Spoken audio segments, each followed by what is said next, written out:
Okay, welcome to Satsang. The last Satsang we covered cause and effect, and I had quite a few emails about it, but I'd like to go a little deeper today. And the subject today is very liberating once you understand it. It's called the script is already written. But a lot of people get frightened unless they begin to understand. So today I'm also addressing the three most powerful questions that have ever been asked about the subject. When Ramana Maharshi was asked, I know that birth is predetermined, and I know that occupation is predetermined, and even the nationality, but what about actions, like going from room to room, or having a glass of water, or whatever? And Ramana Maharshi looked at them, and without hesitation said, everything is predetermined. When Albert Einstein, after discovering the theory of relativity, which I feel he's a master, he's a very realized being, he said that everything is predetermined. The insects, the cosmic dust, all human beings, all actions, everything is predetermined. So this is quite something to take, but when you begin to understand it and its influx, and I hope we can get to it as much as we can, you'll find that it's very, very liberating. If there's anything that's going to give you peace, is understanding this, okay? But there are three outstanding questions that everybody asks. And as you know, I reply to emails. I devote 2 hours every day to these questions. The first question is, if everything is predetermined, well, what's the point? Everybody asks. I heard it very often, so we'll address that. 2, are we victims of circumstances? And 3, well, what are the options here if everything is predetermined? Okay? And I'm hoping that I can do it justice. I do understand it somewhat. It's a very, very deep subject, and I hope that we'll all participate and explore its ways. Anyway, so when the first question that people ask is, well, what's the point of anything if everything is predetermined? What would you say? What do you feel? Anything. There's no right or wrong. For me, it doesn't matter because I don't know what's predetermined. Oh, predetermined means... If something's predetermined, why would I know what it is? Or do you mean that we do know?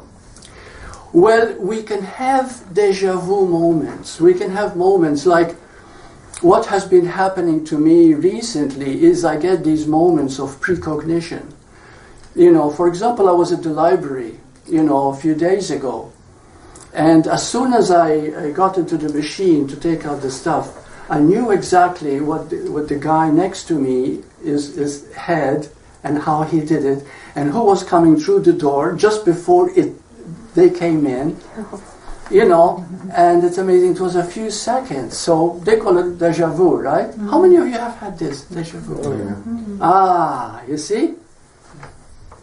You see? It's almost like you're talking to someone and you say to yourself, I've seen this before. Mm-hmm. This happened before, okay? So these are moments in which we actually glimpse that moment that is simultaneous. You see, there's another thing too. This blows you away, is that everything seems to be happening one thing after another, right? Called linear. But in truth, everything is simultaneous. All past, present, and future is now. Now is all that there is. There's no past or future. So I'm laughing because I've gone through all this and the frustrating moments of it and everything else. So what do you feel about what's the point of it all? If somebody says that. Well, there's duality, though. Everything's predetermined in duality. In duality, that's right. Everything in duality is predetermined. But beyond duality, there's only oneness. You see, we're here to learn that there's more than just duality. Most people are in duality. So once you don't get caught in the up and down, good, bad, hot, cold, etc., then it doesn't matter if it's predetermined or not, because you just realize the now, the realization. Okay, if that realization happens where everything is predetermined, yes. Okay, but prior to that understanding, there's always some fear. What if this accident happens? What if I'm meant to have cancer? What if I'm going to die tomorrow? You see what I mean? So there's always this uncertainty about it. You know, and also there's the feeling that, my goodness, there's not much I can do about it. You see, because it's predetermined. But let's see all the dynamics of it. Yes. I'm wanting to understand what predetermined means, but it's already happened. What I'm getting though is that I'm doing the predetermining. Very good. Very good. See, this is when we begin to understand. Remember the satsang 2 weeks ago, we covered cause and effect. And most people think they are an effect. You see, you're not an effect, you are the cause. You are the Holy Spirit, you are the Christ. The Creator. The Creator, everything, exactly. You are the cause of everything that is happening. So here is when we begin to understand the predetermination, is that we begin to understand something very dynamic. I created all this. I have to go through it again and again and again until I learn it. Is that not what choose once again means? Like in this moment to choose once again. We have to discuss that a little later on, because choice is something very powerful here. You see, we have to see what options do we have.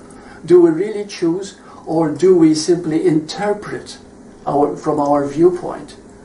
You know, for example, you know, a person feels very negative and they say, well, you know, I've been reading a lot about who I am, but I still keep getting caught in negativity. Why is that? Okay? The point is this, that intellectually there is the knowledge of who you are, and the heart resonates with it, because when I hear it at satsang, I feel, wow, this is true, this is real, I can feel it, I know it. But yet I cannot live from it. Why? Because your interpretation of life is still that you are a person, an individual, separate soul. You see? And as long as you think that, you're going to be led by your own interpretations and by your own way of looking and seeing, which is your viewpoint. When that viewpoint changes and you begin to see with the eyes of God, you know what I mean by the eyes of God, because God is oneness. We're all that one awareness. When you begin to see from the total clarity, then you begin to see that everything you created. Okay? You being in what sense, though? You from what aspect? From an I? From a... Let's talk about it this way. Okay? You are a human being. Mm-hmm. Okay? So the human part is that part that when the Big Bang happens, you're aware of that, right? The moment the Big Bang happens, human beings were born into human form, because that's what the Big Bang is. It was given in the allegory or the symbolic story of the Garden of Eden. When everything was a Garden of Eden, there was only oneness, it was eternal, there was no beginning, there was no time, was not yet born. But somehow or other, the oneness decided for a split second, what would it be like to be myself? And that was the Big Bang, and that was the beginning of time, and that was the beginning of the birth of the human. But the human was always a being. You see, the being was always there, but it wasn't fully functioning. So the human started out almost like a very primitive creature, because you have to start all over again with your full functioning nervous system and all that, so adjusting. So what is going to happen, and I'm answering your question in a very long way. So what is happening is the human is learning from lifetime to lifetime through association. In the beginning, he's totally primitive. Okay, so therefore there's separation. Separation creates wars, creates, if you're different from me, I'll kill you. If you believe differently, we are our own team, our own group. So, but through that, you learn what doesn't work. So as you evolve through a long, long process of time, you begin to see that the only thing that works is love, is being, which you already are. You begin to gravitate towards it. So now your interpretation of life, instead of being negative, you begin to see, positivity is much better. War has its needs, because primitive consciousness creates wars. But war creates nothing but suffering, and nobody wins. And so you begin to see, all I want is to win, to be happy. You see? That is the higher nature taking over. So your interpretation and your viewpoint begin to change. So the I, as a primitive, separate human, is now changing into an I that is universal. Okay? It is the same I reaching a higher viewpoint, because you never lose your I, you're always I. You see, the greatest mystery, said Jesus, is how Christ lives in every heart. So and the Christ essence in you is the being in you. So that when that is developed, then you begin to see that we're all the same. We all look different, but we're all the same, just different waves of the ocean, but it's the same ocean, the same water. So anyway, does that answer your question? Okay, yes. Good. Okay, so the question is, what is the point? The point is, like you said, we caused it. We caused our script to be written this way. Course in Miracles says the script is already written. So what you're going through, you've already gone through it. But the reason you need to go through it is so that you learn to forgive. And that is it. That is it. Anything that you don't forgive remains unresolved. Anything that remains unresolved, you've got to repeat and repeat and repeat. Until one of these days, you see, it doesn't work. You're only getting sick. You're only getting, creating war within yourself, and so on. So this is the, It's funny because why are we not accepting of our own script? It's just like, you've written your own book. Just why not let it happen from beginning to the end? It's like, because you don't know you've written it. Yeah. You see, you think you're a victim. We'll go to the second question that people ask. Are we victims? Certainly not. No, you're not a victim at all. You see? But you think like a victim because, talk to people who are mentally sick. How many are there? Well, according to the United States study that was made by the National Health Study of in the States, it says that how much was that? I forgot the percentages now. That only about 25% are known as healthy emotionally. Everybody is suffering from stress. So that's only in the United States. Every country has its own percentages of mental sickness. But what is mental sickness? Thinking you're a victim. That's all it is. You see, if you start taking responsibility for it, I am creating this. You see, the moment you see that you're creating it, now the next step is, when am I going to smarten up? You see? So that is the process. So most people think they are victims. Talk to a depressed person and they'll say, why is this happening to me? And you can say to them, stop thinking so negative. But the point is that they cannot at that point stop, because it has become a neurotic condition that the body and mind have bought into now, and they've made it a total reality. You see? But there's also this point where you sort of wake up in moments and see yourself exactly how you are, and it's true terror to see that. Yes. And so isn't it frightening to see the it's truth? To see of the yourself? habits, to see the creation, and then you promise yourself, I'll be good tomorrow, or I'll get better, or I'll change, or.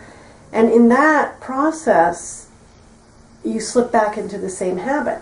That's right. Because you're not forgiving. Very good. And you're not observing. And that's right. And you're also feeling sorry for yourself. You're thinking there's something wrong with you. Right? Mm-hmm. That's right. That's right. And that's why, that very good way you put it, we keep slipping back into the same thing because we're still interpreting with the same mind that we had yesterday. And we're repeating it. Now we're seeing how everything is a predetermined. But that's the most freeing thing, is to get to a point to see your pattern. Yes. Is that predetermined? To see your pattern, is that predetermined? Seeing your pattern is also predetermined. Now we're going to talk about our options in a minute. Okay, I have a glass. You see it? Half full. Half. Now most people would say it's half empty. Really? And other people would say, it's half full. Okay? Well, this is what interpretation is. Viewpoint. We look at life as being weak, as being subject to what is happening to us. You see, we do not realize how great we really are, how perfect we really are. And that's when we begin to shift. So in truth, we have no choice, but we have interpretation, which is a choice. Okay? Are you seeing this? Yeah, but where does the interpretation come from? From your level of seeing. Your level of projection, your level of beliefs, your level of... That's right. That's like right. all things Your that whole are not viewpoint. truly you. So That's right. It's in that unbecoming that, I guess in seeing that is how you become Yes. free. Yeah. You see, the way a person is at the moment, the way they see life and everything else, is according to their viewpoint. And they interpret according to their beliefs. But what is a belief, you see? This is very, very delicate. And a belief is something that you believe is real. And if you believe it is real, it affects you immediately. But there is something so beautiful. And it took me a long time, many, many years to realize it. And it is this. And I'd like to devote a full talk to this some other time. Truth is choiceless. Truth is choiceless. This means that when you interpret with anything at all that is slightly negative, you are in the negative pole. You're in the negative viewpoint. You are seeing limitation. You see what I mean? You're not seeing the truth. The truth is always beautiful. The truth is always perfect. The truth is always love. The truth is always happiness. The truth is God. You see? Yesterday I was watching a true story, a movie, where the Jews were selected to be killed the next day. And so these people that were selected to be killed the next day by the Nazis sat around and talked about God. And the subject was, we're going to put God on trial here. And a couple of them were rabbis, you know. And they reached a conclusion that somehow God is at fault for them to suffer so much. Is this true? Well, there's no thought is true. There's the truth. Anything that happens, that has suffering in it, that has limitation in it, is not true. Then you might say, but didn't God create the world as we see it? In its perfection. I mean, God did not create the world at all. No. You see? And this is something very few religions, if any, understand. Okay, God has nothing to do with the world. And the reason we have what is called, Jesus gave us the Holy Spirit. Gave us the Holy Spirit because the Holy Spirit is that medium part in us, the I am, that understands the human condition. And so through forgiveness, and seeing that there's nothing to forgive, the Holy Spirit gives us the strength to move on to the next step and the next step and the next step. And it gives us what we need to learn, because the moment we open ourselves, the moment you are very, very sincere and you really want the truth above everything else, I want what is true, you are given that strength to start seeing it everywhere. You see? But every belief that you have that has limitation in it is not true. You know, I used to think, well, it's his opinion or their opinion, or could they be right, could they be wrong? You know, and the truth is that if it's limited, it's not true. You know, I know it's kind of talking about absolutes here, but you begin to understand that truth really is choiceless. And the only truth is that primary oneness, is that beingness that we are, which is perfection itself. You know, and when we begin to see with its eyes, then it's a whole new dynamic. So it's a whole new way of seeing. A difference between interpretation and functioning. Very good. Very good. But interpretation we can't help, because even a very wise person, still they might often not have reached an absolute way of seeing. So they still interpret from their level of seeing.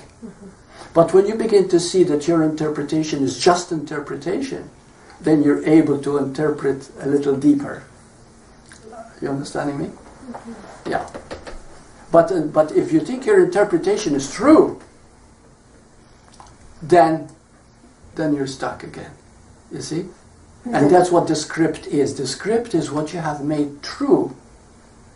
But when you begin to see deeper and deeper into the script, then, like the Course in Miracles says it so beautifully, you collapse time in your favor. So this means that if you are going through a certain mode of living that's going to teach you what you need to learn, if you forgive it, you don't have to go through that thing, which could be suffering. You see? Because you collapse time in your favor when you forgive. And incidentally, people who ask me, I want to know more about forgiveness, I'd like to refer to them to the satsang that we did 2 weeks ago. Are you aware of the word krif? We did it last time. The last time. Which word was that again? Sorry. The word krif. Krif. No. Yeah, the word krif is a word that I received, and it's made up of krif. Okay, C, choice. R, responsibility. I, imagination. And F, forgiveness. And forgiveness needs these three in order to work. Because forgiveness is seeing that there's nothing to forgive. Everything is as it is, and it's perfect. Because it has to be. The script is written. And so, but if you keep fighting it and you don't forgive, then of course you are creating your own script of pain, which is inevitable. You see? So the word krif is merely a word to help us understand those four attitudes. Where does imagination come in? Well, everything is imagination. It's very simple. Everything is imagination. But if you see it as imagination, which means illusion really, okay, and you enjoy that imagination, then you can make the world as beautiful, another Garden of Eden. You see? You can make it in any way you like, because we're very capable. Even Einstein said that man's greatest gift is his imagination. But if you take imagination to be real, that's what hell is, that's what suffering is. Okay? For example, you want to become very rich. And if it's meant for you to be rich, if it's in your script, you're going to be rich. So it becomes very easy because what you do with love is in your script, right? So you love having a little money, but if you enjoy making this money, it's your imagination to have the things that you love. There's nothing wrong with that. But if you make the money real, it will own you. It will become your idol. You see, false idol. It's just like replacing God with money. Then you know what I mean. So this is what happens. But everything is imagination. The whole world is imagination. Name me something that does not come from imagination. Anything at all that comes to mind from the world that we experience. Everything is imagination. You might say the body itself. The body itself is imagination. It's evolution. You see? But it hasn't come through one mind or several minds. It's a collective universal mind that creates the body. You see? Is fantasy the same as imagination? Yeah, fantasy is imagination too. Yeah. Imagination is very powerful, but the moment you think it is real, then you enter a different level altogether. Okay, so let's say a person's daytime job. Is that not real? No, the daytime job is part of the imagination. Imagination created that service. You see? Yes. Right. You know, we think, it's nice to help people in need of help, so we create a healing center. So then, just the stress level that you were mentioning earlier, it's all for nothing. Yeah, it's all for nothing because stress doesn't lead you anywhere except having a heart attack or... No, but it's about nothing, too. It's about nothing, yeah. For nothing, about nothing. Yeah. So it's like we're actors in a play, isn't it? That's right. That's what Shakespeare said. Shakespeare was enlightened, you know. Shakespeare was extremely... Yeah, he says we're all actors on a play. Yeah, we're all playing a part. You know. And the part we're playing, we've already played. Yeah. But when you understand it fully, it is so beautiful and liberating. You see? One, you're not a victim. One, you know you caused it. And then you begin to start forgiving everything that is happening. You see? And forgiveness is the only thing you need to do. You know, so many people go into rituals and pray, and it's so beautiful, don't get me wrong, you know, and they do this and they do that. But the simplicity of it, and Jesus gave to us this gift, it's forgiveness. You know. Which is the moment? Forgiveness is the moment. Okay, so we'll talk Krif. Okay, first there is choice, but choice itself doesn't exist because if you happen to be coming from a limited I, okay, from a primitive sense, then you have no choice. But you think you have many choices, so you don't know what you want out of life. You don't know what you're meant to be. You don't know what your purpose is. You see, because again, you think you have many choices. So therefore, as an ego, you don't have any choice. And then, when you begin to realize who you are, you realize there is no choice either because truth is choiceless. Well, what a difference. See, now you're no longer negative because truth has all the beauty in it, has all the love in it. You see? So, and that is choiceless. So every time you're negative, you stop and you forgive it. Because it leads you nowhere. It can never be real. Isn't that liberating to know? If you worry, it can never be real. But if you believe the worry, you can bring it about. You see? But if you see it as a worry, which is your imagination, you forgive it because it is imagination. See, there's nothing to forgive. It's all imagination. Therefore, that in itself will bring a shift. You see? And that's the beauty of forgiveness. You don't really forgive anything. So you see that your choice is merely interpretation of how you see life, your viewpoint. Responsibility has nothing to do with being a burden. It's the ability to respond every moment. Response ability, the ability to respond moment to moment. This is happening. You respond to it as it is. Okay? And then we have imagination. Everything is imagination. And there's no such thing as bad or good imagination. It's only, did you make it real? Or do you see it as imagination? Walt Disney, imagination, he knew it was imagination. It was beautiful, created such fantasy, such beauty. You know, comics, theater, my goodness, art, singing, dancing, it's all imagination. But it's beautiful. But you know it's imagination. You see? You create a song, you compose this or that, you know it's imagination, but it's very beautiful. But if you make it real, it's an entirely different dynamic.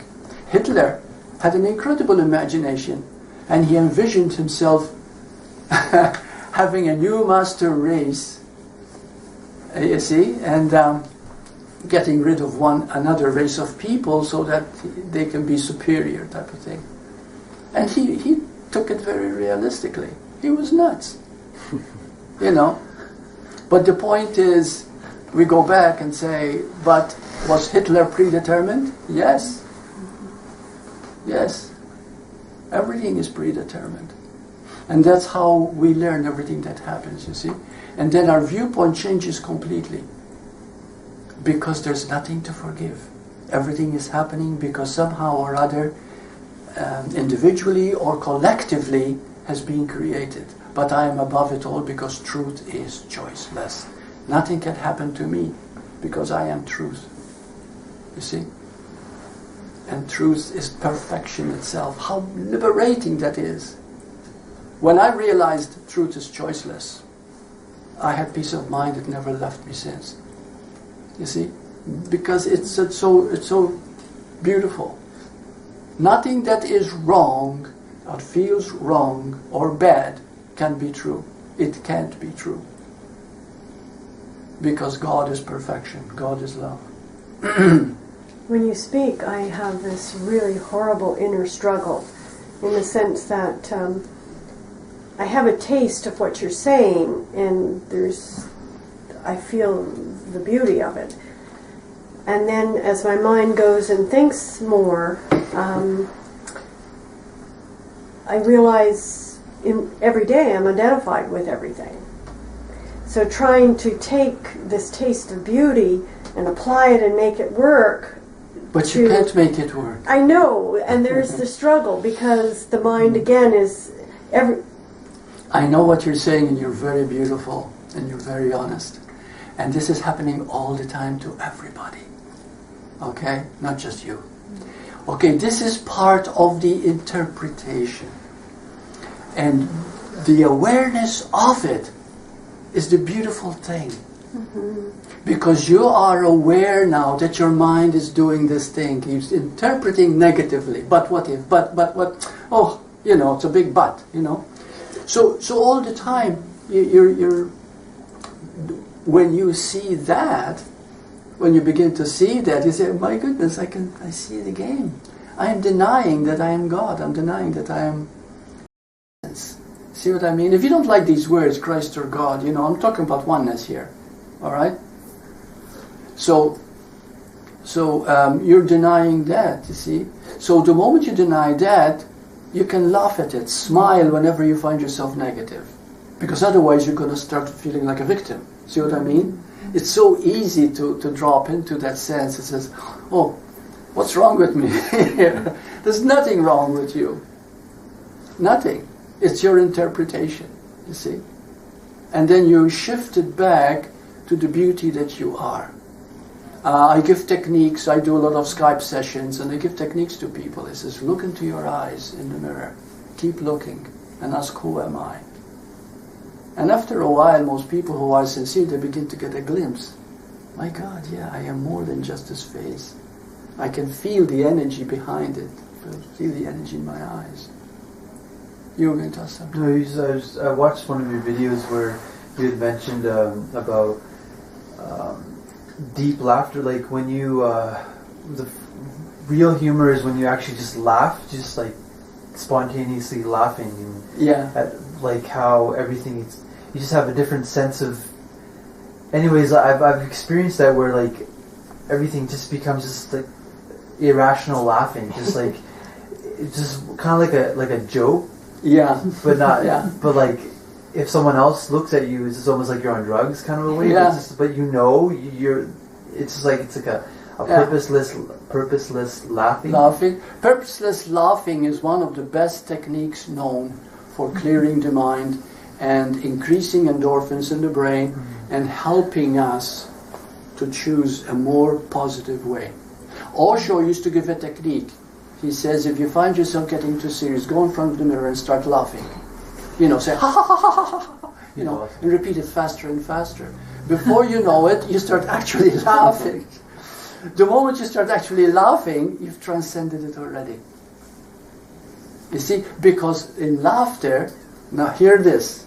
Yeah, now hear this. In laughter, there's no ego. Did you know that?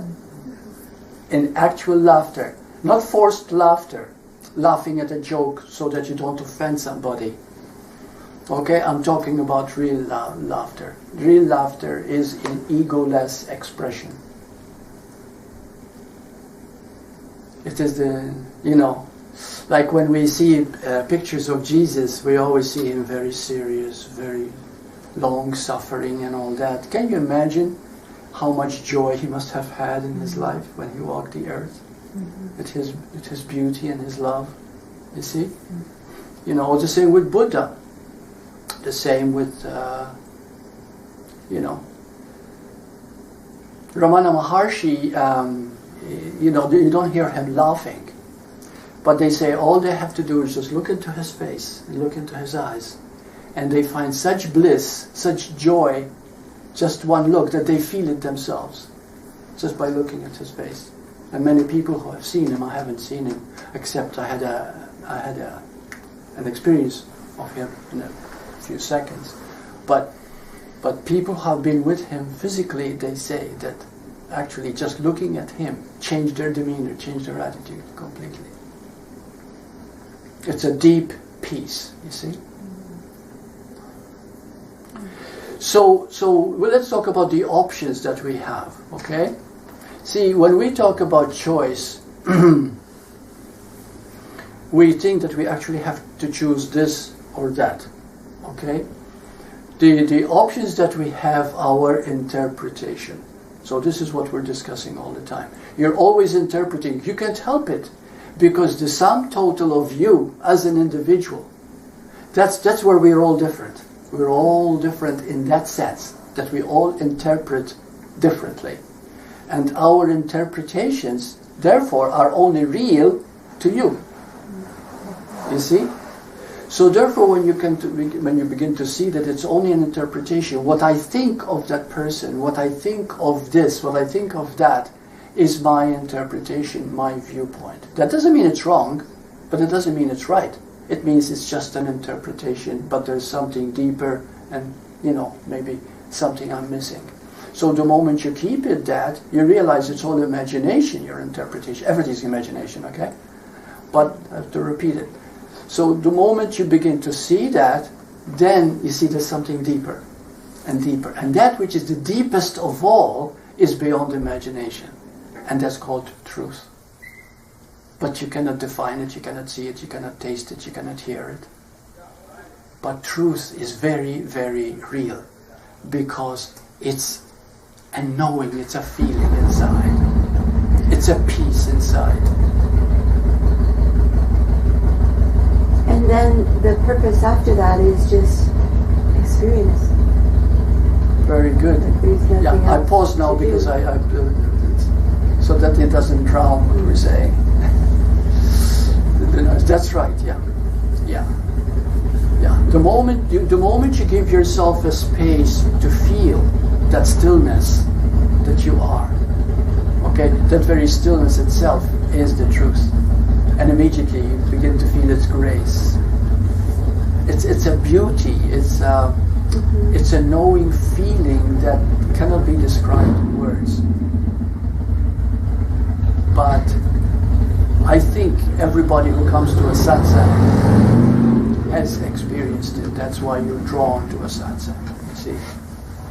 And that is the truth. And that truth is perfection itself. It never changes.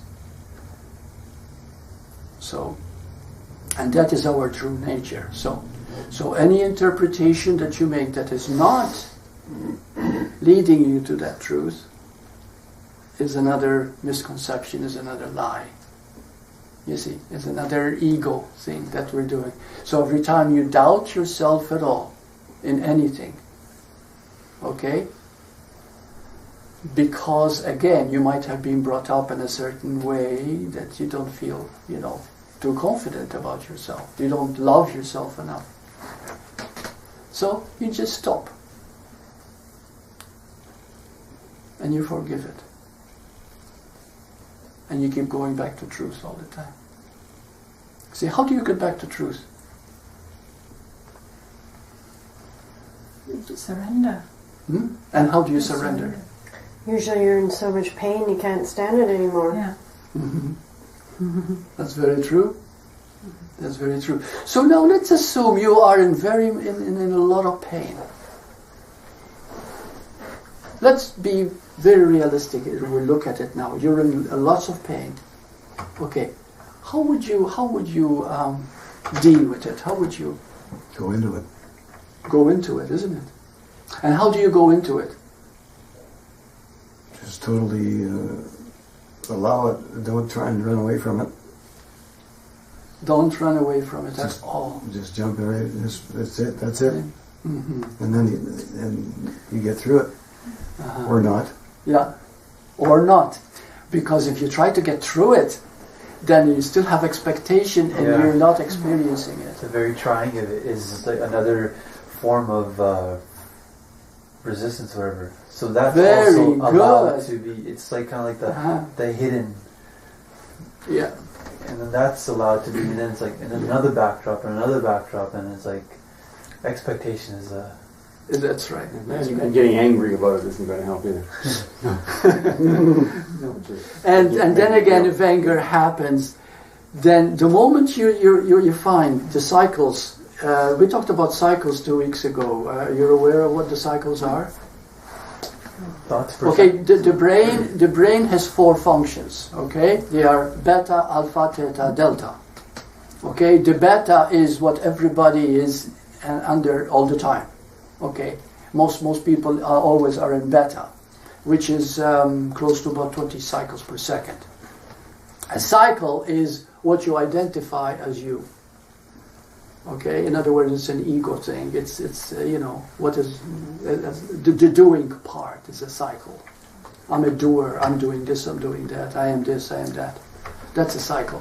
Okay, the alpha, the cycles go down to about 7. Alpha is every time that you're listening to some beautiful poetry, you're listening to a beautiful song, you are entering the alpha. You take a couple of deep breaths,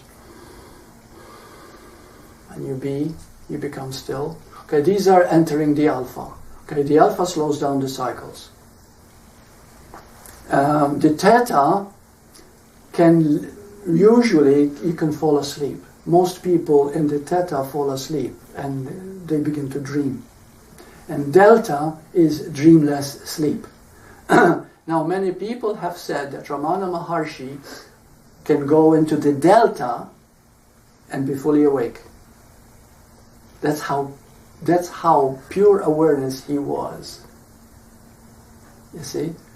And they've done tests. They've done tests through what is called that encephalogram. What is it? Encephalogram. Right, yeah.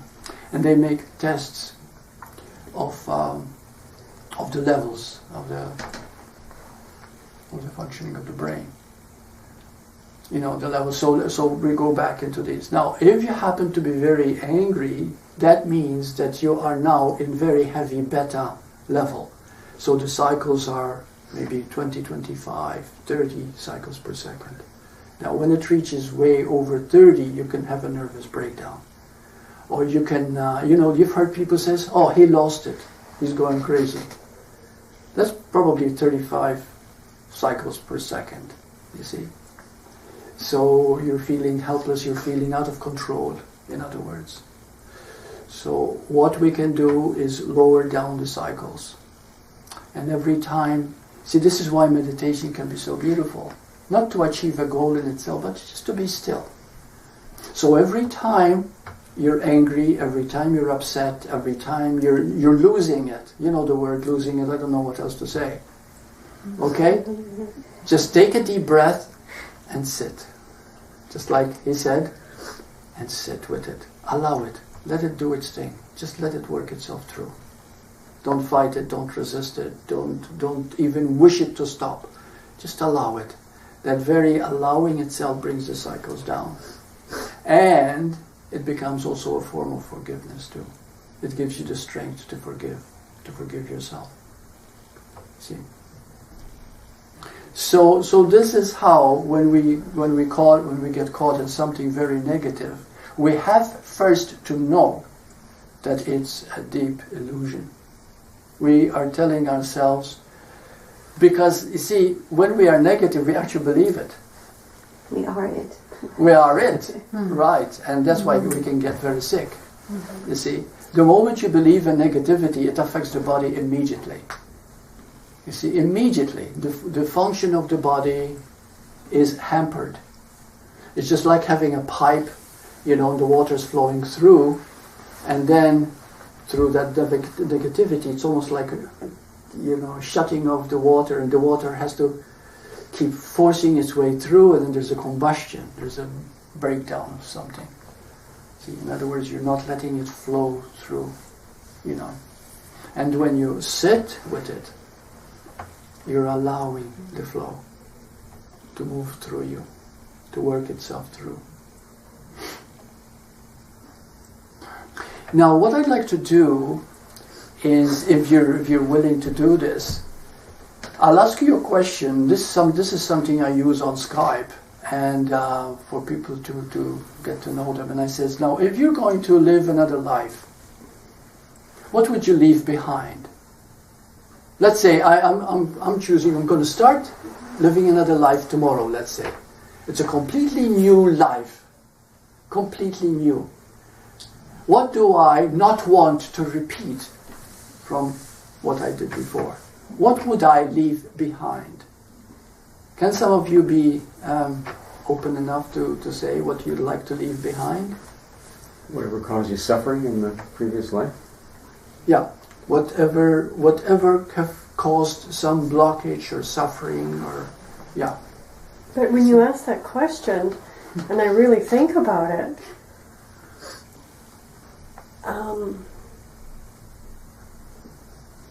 there's nothing that's not contributing to where I'm at, even the negative stuff. I mean, I could say, oh, I wish I was a nicer person. I would let my suspicious mind go and be... Okay. So this is what you would want then? No, when I think about it, no, my ego says I should let it go. Right? Mm-hmm. But if you were to start fresh, like you're going to start fresh, new, you have a great chance to start new. What would you like to leave behind? But when I think about it, all I can say is that, I could say all the traditional things to leave behind, all the bad things, like the negative, this about my... But I'm not saying that out of honesty. I'm saying that out of, I think my life should look like this, so it's another imagination. Yeah. No, but we're not talking about what the life should look like. What would you like to leave behind, not repeat? The first thing that comes to your mind would be how you see life. I would like to leave behind behind my need for love. Okay, your need for love. And so I could be more love than... Yeah, of course, yeah. Okay. I'd like to... Yeah. Sorry. Yeah. My guilt. Guilt. Okay. Yeah. See, once you begin to pinpoint it, there's a big story, because all the traditions and all the beliefs and all this, fine, but there's always something that comes right away. Okay, that which comes right away is usually very significant, and then I find that when I ask them on Skype, they always come up with something immediately, like somebody that says, "Gee, I'm so insecure." you know, in everything that I do, whether it's job or relationship or whatever, fine, you know, guilt, you see, or the need for love. Okay, the moment you pinpoint it, you're already in touch with the living question in it, that predominates, that creates most negative thinking in you. And by knowing that, it's quite a step. But you know what, too, my greatest growth has been when I identify that part of me. Like, there's a few parts. And when I can identify, like even, you know, the whatever that comes up, whatever emotion, I can identify where that's coming from. Mm-hmm. And the moment I do that, it's not there anymore. Yes. Because it's almost like it's answered. Okay, this is growing awareness that you're experiencing. Yeah. And that's why, too, what I find so exciting about my life right now is that I don't really know who I am. Yeah. And it's just such I don't either. It's just such I know that I am, an that's open all. thing. It's like, whatever. It doesn't matter. Yeah. Yeah. Yeah. Isn't that beautiful? To be so free and liberated. And I don't know nothing either. Yeah. I don't know who I am and I don't know nothing. Oh my God. Yeah, Jen just came back from Machu Picchu. Am I pronouncing it right? Machu Picchu. Machu Picchu, yeah. Gorgeous there. I'd love to know all about it later, okay? Well, not this evening, but another time. Yeah. Okay. So, are there any questions? That as we were talking and I was listening as you went around, you said, "What would we leave behind?" And just the way I answered that, I realized that was the answer, in the sense that I would leave behind my face, my shield. Beautiful. So, the answers are right there. If you look at what you are saying, no matter how you say it, it can always lead you to what you need to look at. Right. Yeah. That's beautiful, thank you. Yeah. And you see, that's what happens when we're intelligent. You see, we're aware. We start coming up with things, but, and then we look at it, and then we say, but this is it. This is what I need to look at. You see? So what's the purpose of struggle? There's struggle is actually an ego thing, because there is no struggle in knowing. The moment we begin to relax and begin to see that, yeah, truth is choiceless, really. Truth is beautiful. God is perfection. It's not some entity that we can blame for this or that. It is the very perfection of being itself. The moment we begin to feel that, then we begin to listen to everything that we say, and we begin to see the limitation of it and what's keeping us from being the God that we are. You see? But that requires, again, awareness, intelligence, like you have. And immediately you look at it. And that very looking is the liberating point. This is how we begin to expand and see more and more and more. You see? And never make yourself wrong. I mean, never make yourself, like for example you said guilt. Now guilt is a very, very common thing. Okay? Don't see guilt as something wrong, but see it as, I need to look at it, and when it surfaces, and to forgive it and keep moving through it. Keep moving through it all the time. Yeah, and that could be such a beautiful thing. See? So is it safe to say that, like in the expression that we use, that everything happens for a purpose, let's say, and with everything predetermined, and we are establishing our own purposes, if there is such thing as purpose, and so everything happening for a purpose, predetermined. It's just we are doing what we absolutely must do, whatever reality that we're creating for. It's all, as we said earlier, it's ourselves that are creating the details of that predestined life. It's not like the entire universe is predestined. It's we are our little corner of it as separate human is, and it's whatever we need to learn, presumably. That's right. And if we do learn, And this is how we move on. Beautiful. we can move beautiful. on. You said it so well. Yeah. And there's always opportunities, aren't there? There's oh yes. All we need is look. You see, just like we've done. All we need is look. Look at what is. Look at what I'm saying. Look at what did I come up with this? Look at what you're feeling. This does not require a struggle. Does not require a problem.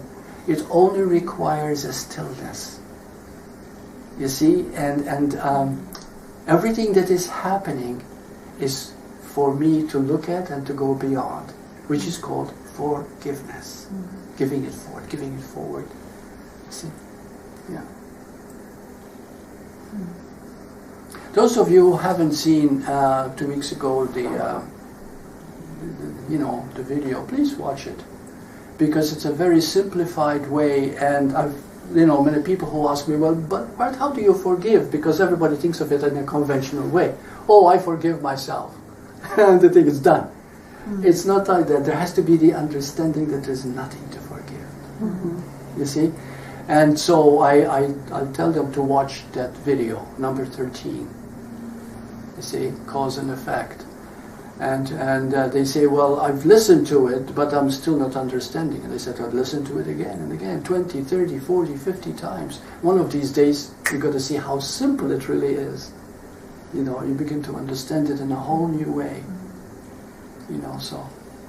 And it's the same with this. Now, when this goes on YouTube, listen to it again, and you'll find that there are things that you might have missed. Or somebody has said something that you hear it even better, what it actually meant. You see what I mean? So why is this? Because that's how we learn, by stillness, by listening. And often through repetition. Yeah. Okay. Namaste. Namaste.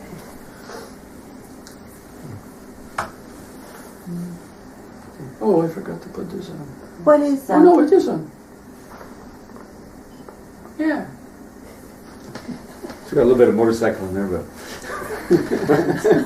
doesn't matter. So part Makes of it the real. script. Makes it real. What is vulnerability? Well, vulnerability is something that the ego is totally frightened from. Vulnerability is, I used to go dancing every Saturday. I used to love it. And I love dancing. And but what happened is we also gather, there's a ballroom and everybody is seated on the table having a beer or whatever. And nobody wants to get up and be the first to dance until they have had at least a little bit of beer and feel a little high. But I wanted to go because I love the music, especially if it's a good band. So anyway, the point is this, let's go back to vulnerability. Why is it that people don't want to be the first to go on the floor? They don't want to be vulnerable, open, exposed. You see? Exposed. The ego hates exposure. The ego will not tell you its secrets. The ego will always keep hidden. This is why in a group and we're open is so beautiful. Because the moment you become open about how you feel and how you are, you expose the ego, and the ego begins to die. It never existed anyway, but it's the idea, because it's afraid of being vulnerable. And the Course in Miracles says, if you allow yourself to be vulnerable, you're invulnerable. Yeah.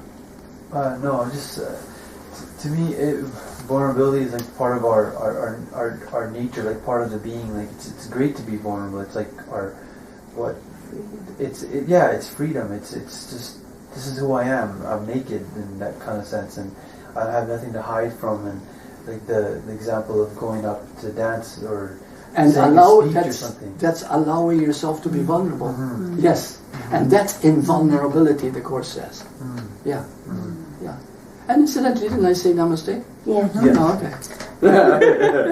I get carried away too. You see, you're so beautiful. You know, you're so great. Yeah. So you're invulnerability. When you're vulnerable, you're invulnerable. When you allow yourself to be vulnerable, you're invulnerable. Which means you're not vulnerable. Right. Okay. Which means you're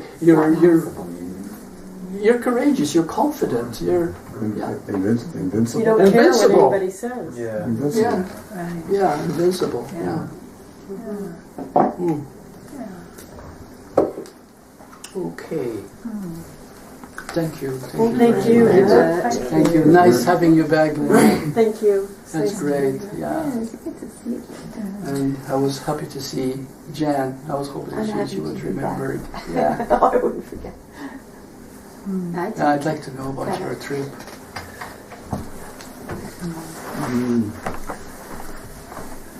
That's Brazil? Is it? What's Brazil? American. Peru, yeah. Food for the soul. Yes. Food for the soul.